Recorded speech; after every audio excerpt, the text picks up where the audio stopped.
Welcome to Dynasty Playbook. I'm your host, Drew. You can find me on Twitter at DrewDotsonNFL. With me is my co-host, Tyler. You can find him on Twitter at HBombIDP. And we're coming to you for our first week since we've paired up with FFCouchCoach.com. They'll be hosting our podcast on their site from now on. Our buddy is going to be giving us some shout-outs every here and there. So, if you guys are watching from your computer, you can access it real easy from there. We've had a kind of a crazy week of football, but we're back again 2 weeks in a row. So, Tyler, how you doing, bud? Doing great, man. This is a good week for us and our type of teams that we tend to have. We won a lot of games last week, so good things are happening. Stephon Diggs things are happening. How did we not talk about him last week? We had this laundry list of guys we're talking about, and we're just totally missed him. But dude's beasting out right now. It's so awesome. I've got so many rosters right now that are just reaping the benefits of Stephon Diggs. And you know what? As optimistic as we were about him, even we didn't see it coming this quickly. Like, we knew this production was possible, but we figured he was going to be buried for a minute. Yeah, and it wasn't even that. I mean, I remember thinking, and I remember commenting on it very well, don't expect much out of this kid year one. You know, he'd been banged up nonstop. He wasn't the crispest route runner. You know, there were a lot of things pointing to this is going to be a little bit of a project that you're going to have to stash him away a year or two, but he's just come on like gangbusters. And, you know, Charles X is on the trash heap now. Mike Wallace is back on the trash heap. You know, it's the Stephon Diggs show, and Teddy loves him. And his route running is amazing. That out and up, or whatever that thing was he ran the other day, he roasted that dude. Then makes a beautiful catch. And he's doing it all right now. It's just I'm happy. I'm also pretty surprised too, but I'm gonna roll with it. Yeah, I'm gonna go ahead and play the overreaction game.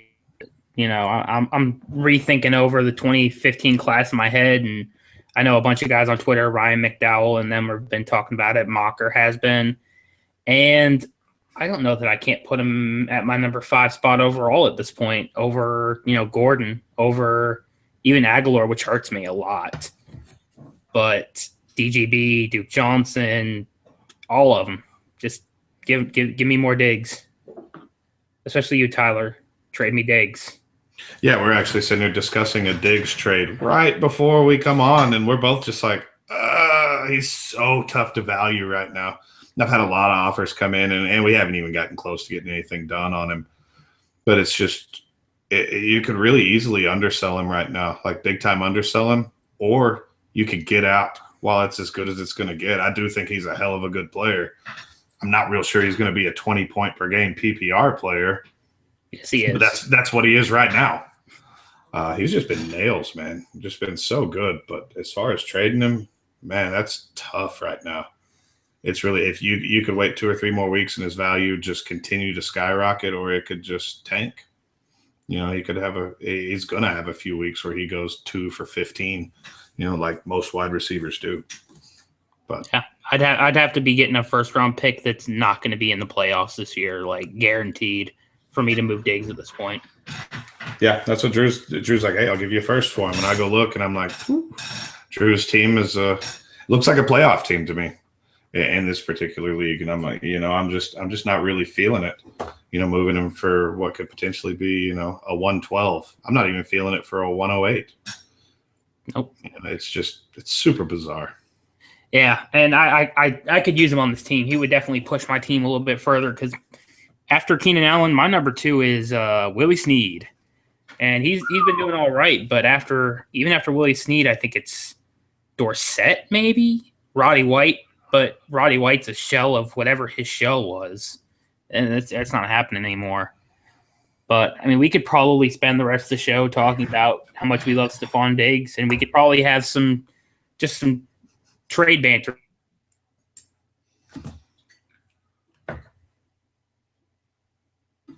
Shit.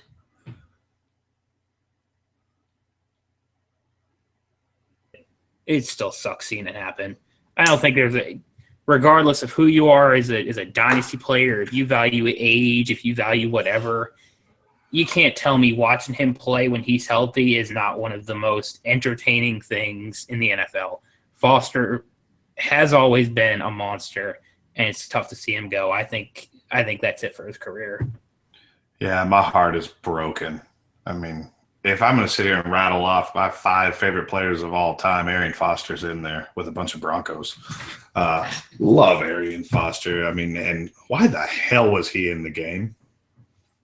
Somebody should be shot for having him in the game.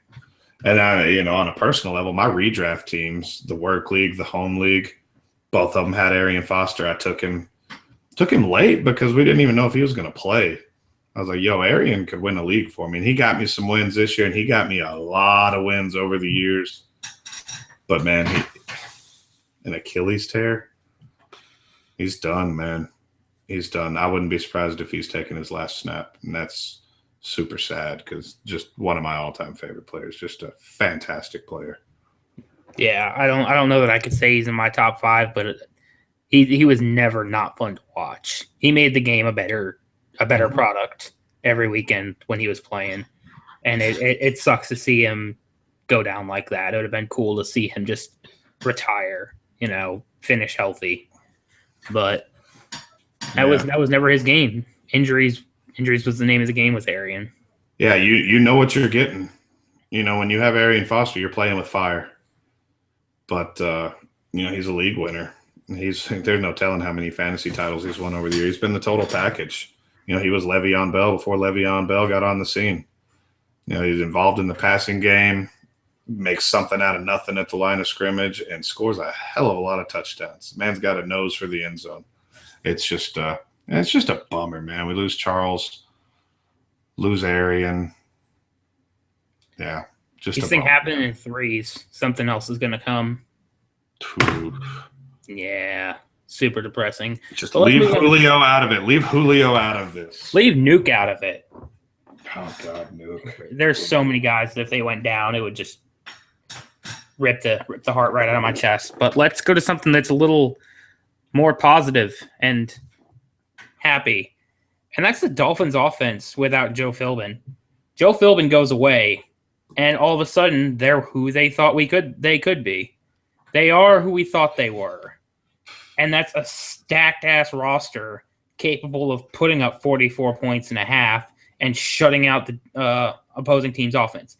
Granted, they've been doing it against Tennessee and Houston, but it's not like they haven't, hitting Hoyer to Nuke for 2-3 touchdowns a game against everyone else, but not against Miami. So I'm thinking Philbin was legit the problem because it's that or all this extra Metallica music they're listening to is really getting them going. And it might be because Metallica music gets me going. But gets the heartbeat going, right? Dude, Dan Campbell, man. I watched that first press conference of Dan Campbell. And it's like, yo, you don't fuck with Dan Campbell. This dude is an animal. And then you hear the very first practice, they're going live and running Oklahoma drills and knocking the snot out of each other. So it's just, and I don't know. I'm obviously not there, but it seems like the whole program has got life infused back into them. Cam Wake was left for dead going up into this coaching switch. And he's got like 6 sacks over the last 2 weeks. Just all of a sudden it is who he is, a great player. And then watching the offense come alive, Tannehill was so sharp Sunday morning when my stream wasn't screwing up on me.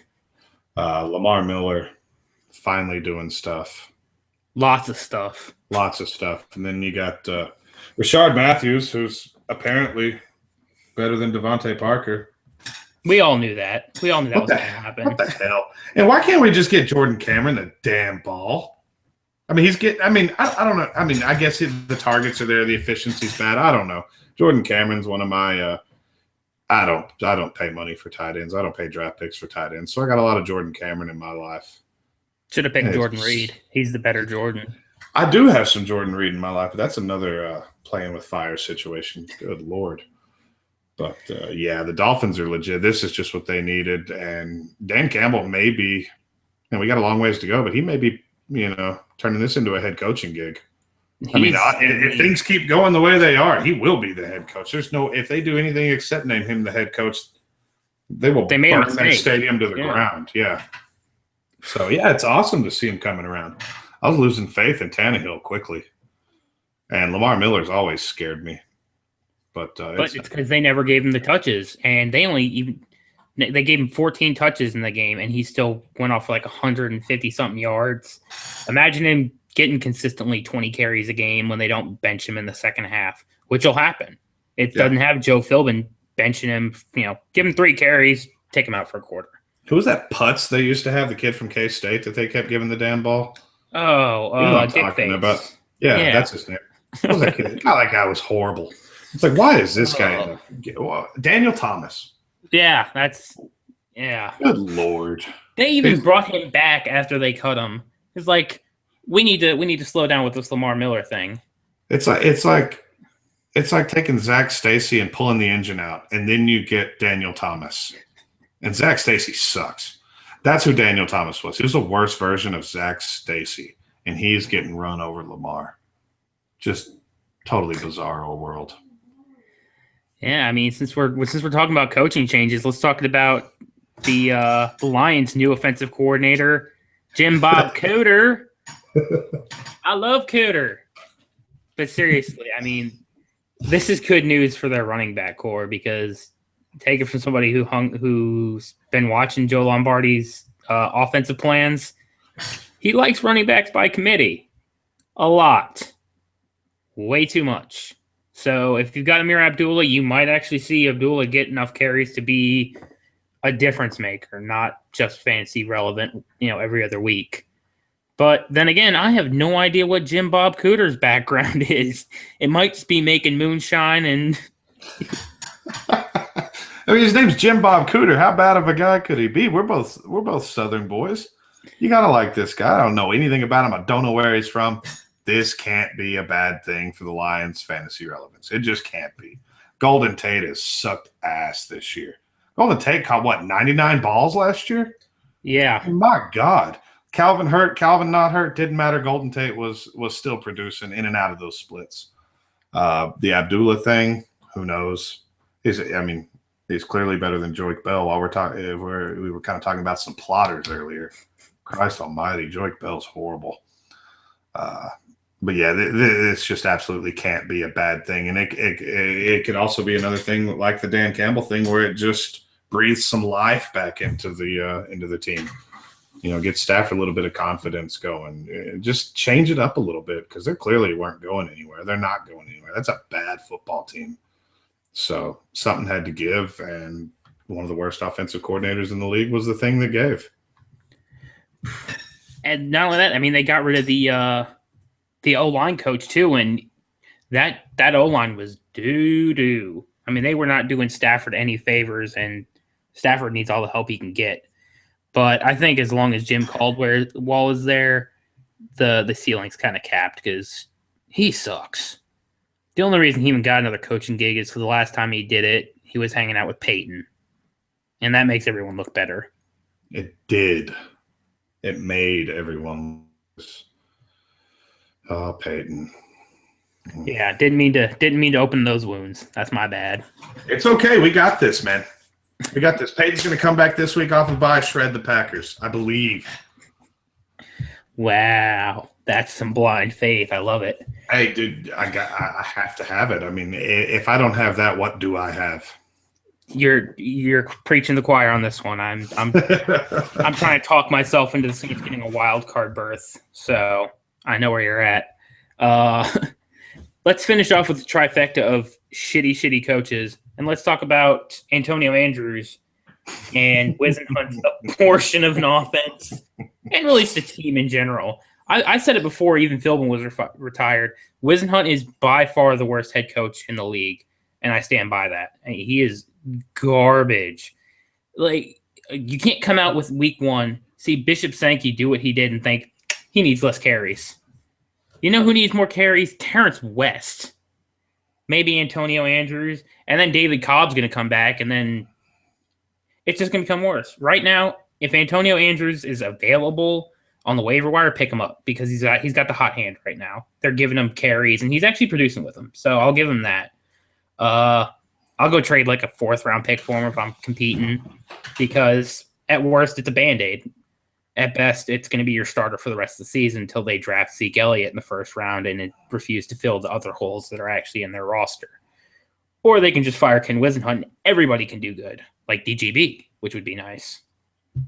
Well, DGB's snap count's on the rise, right?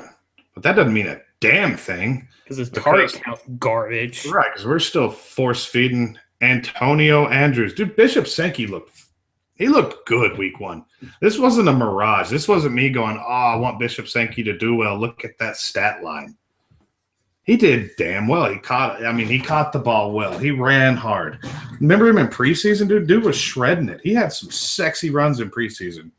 So it's either Wisenhunt is an idiot, and he is, or it's Bishop Sankey is just terrible, and he isn't. Or it's Bishop Sankey has this diva attitude or something like that. And all I've ever read about Bishop Sankey is he's a high-character guy. Teammates love him. Coaches love him. He's one of the hardest-working guys. I don't know. I don't know what the hell's going on there, but I am irritated as I could possibly be. He's probably a sociopath on the lowdown. He's been setting Wisenhunt's cats on fire. I hope he's fucking his wife, dude. I mean, oh, wow, that was terrible. I can't believe I said that. I can't even tell you how irritated I am with this thing. Bishop Sankey has always been one of the guys that I didn't love him, but I like him, and I really liked him this offseason at his price. And after week 1, I was pretty damn excited. And then old Wiz just takes a whiz on the fantasy community once again, and there's nobody playable on the entire roster. Hell, even Zach Brown's barely even playable, and Avery Williamson's getting pulled. And they got Denoris Cersei 25 yards off the ball on every snap. It's disgusting. It's pretty much Jarrell Casey.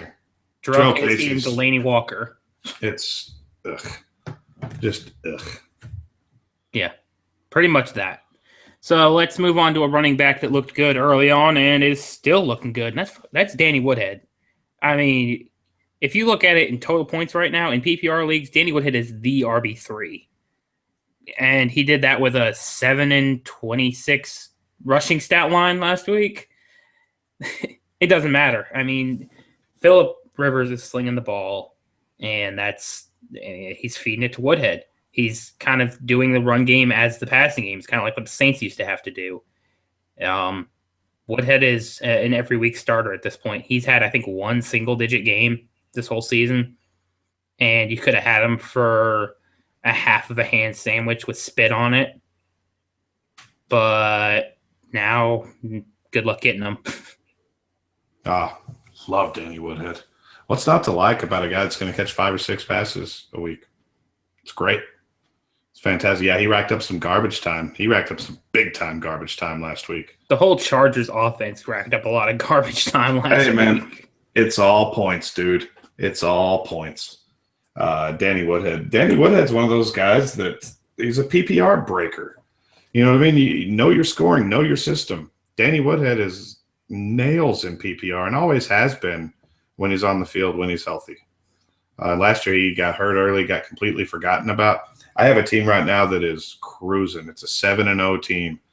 And somewhere along the line last year, Danny Woodhead got dropped because I guess the guy's IR was filled or something. I don't know. And I go in and scoop up Danny Woodhead. I'm like, whatever. I'll throw him on my roster, see what happens. And now he's my RB1. And I'm so, so happy to have him. But the Chargers offense is just fantasy gold right now.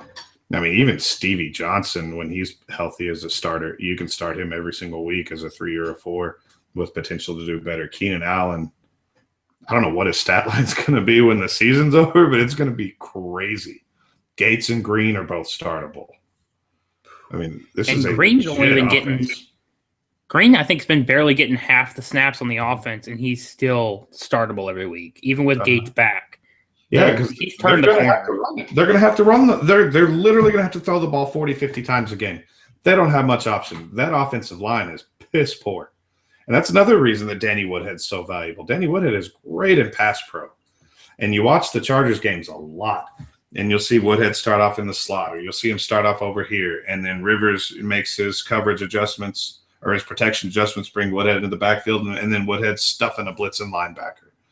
So that whole offense is just fantastic, and Danny Woodhead's the catalyst. He's what makes it go.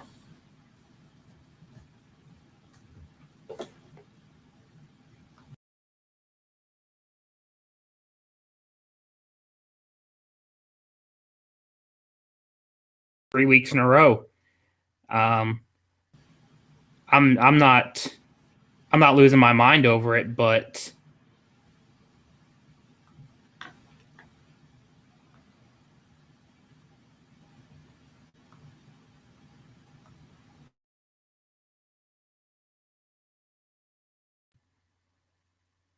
okay. Well, we're gonna pause for a second. Hopefully, this isn't on my.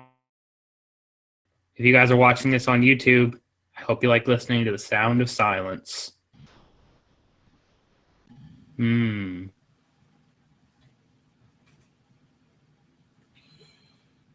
it. Sorry. I can hear you, but I cannot see you. There you are.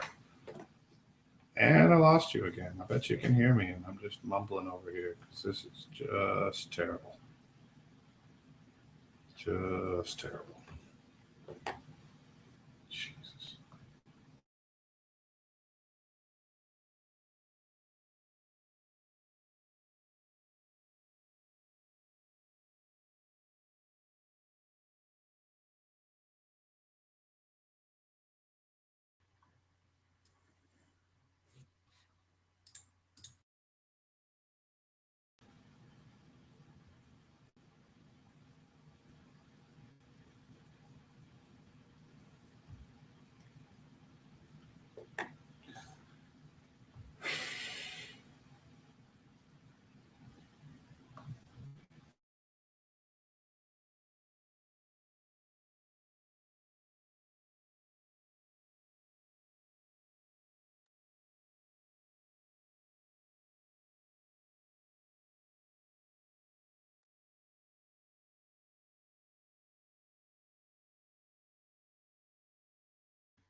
Hey, did I cut out?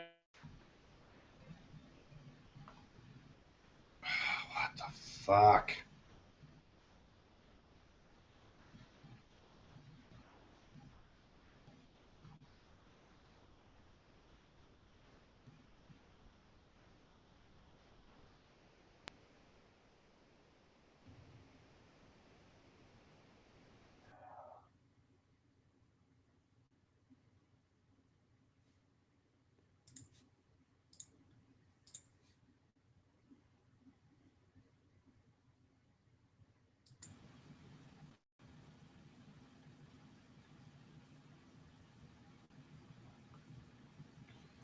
Wow, that went well. Good God.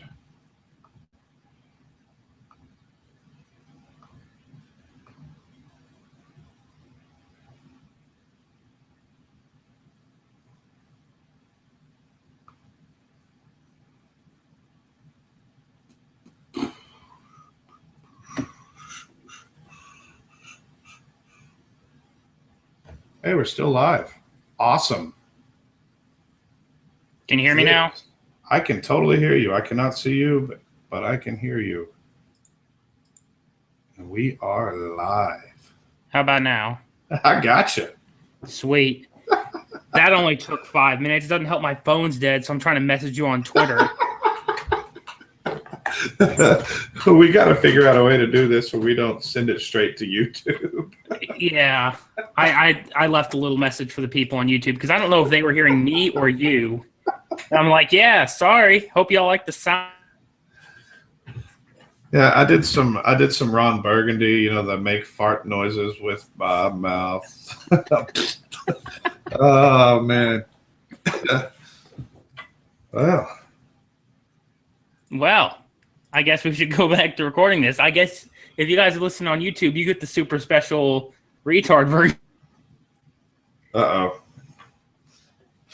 I say what I want. let's go back to talking about Doug Martin, I guess. The Duggernaut. God, What a dumbass. like, just take. You don't get to make up your own nickname. First of all, second of all, the Duggernaut. Really, if you're gonna make one up for yourself, the Duggernaut. The Duggernaut. He loves it, right? God, that alone makes him not worth a first round pick. I never called him the muscle hamster to begin with because that shit was stupid. Duggernaut. If I saw him right now on the street, I'd walk right up to him and call him the muscle hamster just to prove a point. Just call him bitch. Ooh. The B word. Okay, so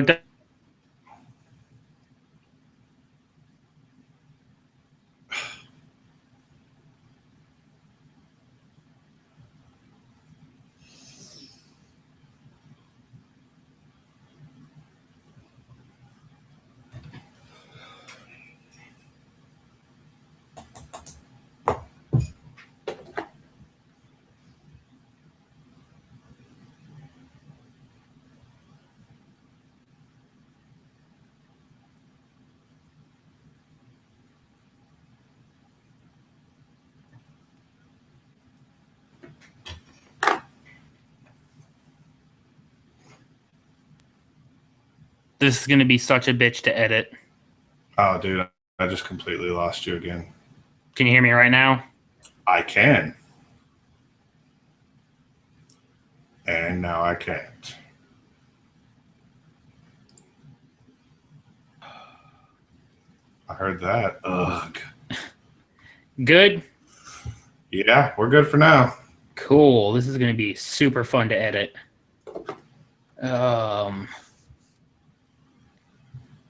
So let's move on. You know, we were talking about Mike Evans. All right. Dude is a wide receiver one right now. He's finally healthy. He's getting, 10 receptions a game. Imagine that. Jameis Winston is throwing to his best defensive weapon. This is God, you're kidding me.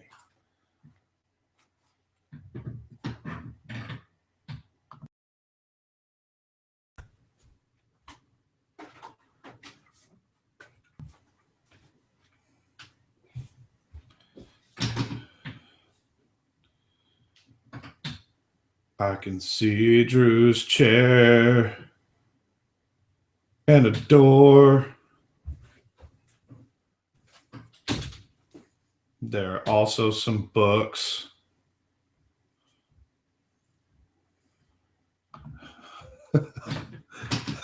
This is not good.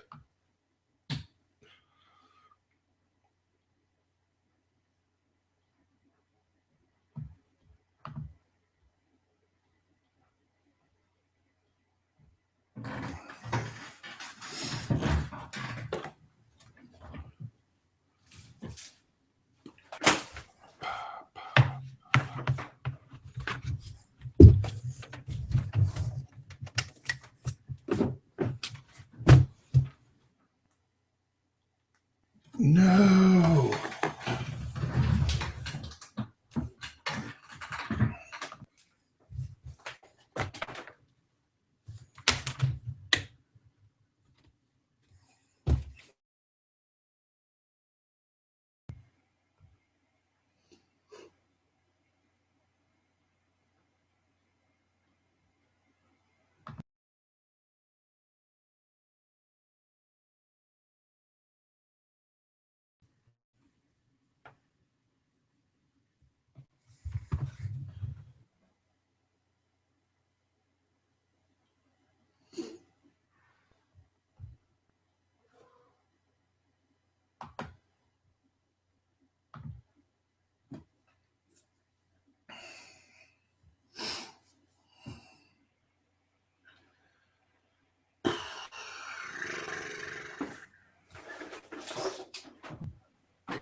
All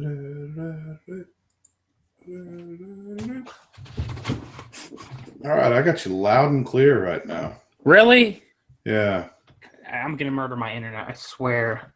I don't know what its problem is right now. Yeah, it's just like it works fine for like 20 seconds, and then it just like freezes, and then it's like frozen, and then I'll like hear you for a second, but it's on the same screen, and yeah. Cool.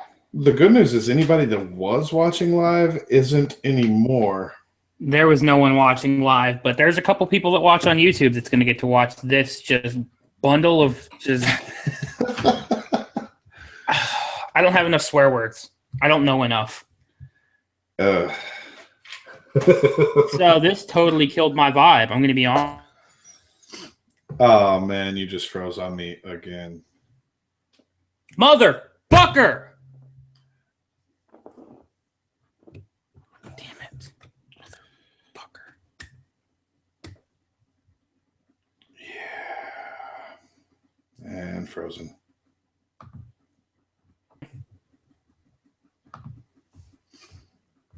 Now I'm just clicking on buttons. Okay, I got you again. This is not going to last. I think we need to end this broadcast so I can restart my computer. I can restart my internet. And we'll set up a second one and I'll merge. Okay. I'll see you in a minute. I'm going to restart too, just because why not?